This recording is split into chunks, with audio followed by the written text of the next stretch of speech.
Félicitations, vous venez de vous procurer une barrique. Tout d'abord, vous devez la préparer avant de l'utiliser et de venir intégrer votre gin dedans pour le vieillissement. À l'intérieur de l'emballage, vous allez retrouver votre barrique, le pied, les instructions, ainsi que deux bouchons et un robinet.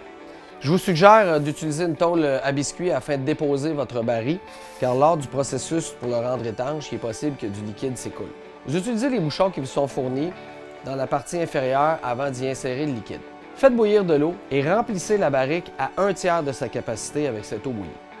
Déposez le deuxième bouchon sur la partie supérieure, n'appuyez pas trop fort et balancez le baril de gauche à droite pour une durée d'environ 30 minutes pour débuter le processus d'étanchéisation.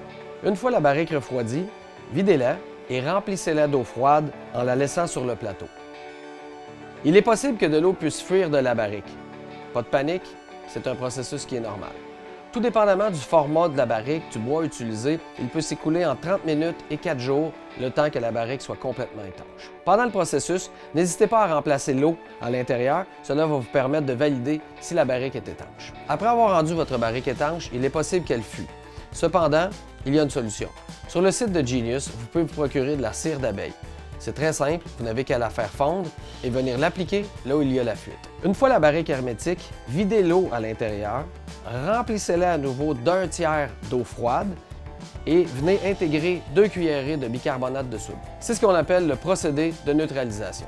Si la barrique est de format supérieur, je vous invite à respecter le ratio de 20 g par litre. Une fois le processus de neutralisation terminé, débarrassez-vous du liquide et remplissez-le avec 1/3 d'eau bouillante afin de venir rincer l'intérieur de la barrique. Le processus est pratiquement terminé. Videz le contenu, retirez les bouchons, laissez-les reposer pour une période de 30 minutes avant d'y intégrer le liquide final. Il est maintenant le temps d'intégrer votre liquide pour le vieillissement. Je vous suggère fortement d'utiliser le robinet, de mettre 15 minutes dans l'eau pour qu'il puisse prendre de l'expansion et devenir étanche. Par la suite, venez l'insérer dans la partie inférieure de votre barrique, intégrez votre liquide et voilà, c'est terminé. N'oubliez pas que les barriques sont utilisables jusqu'à 15 fois. Les instructions fournies vous rappellent le processus pour rendre les barriques étanches. Pour toute question supplémentaire, rendez-vous sur genius.ca.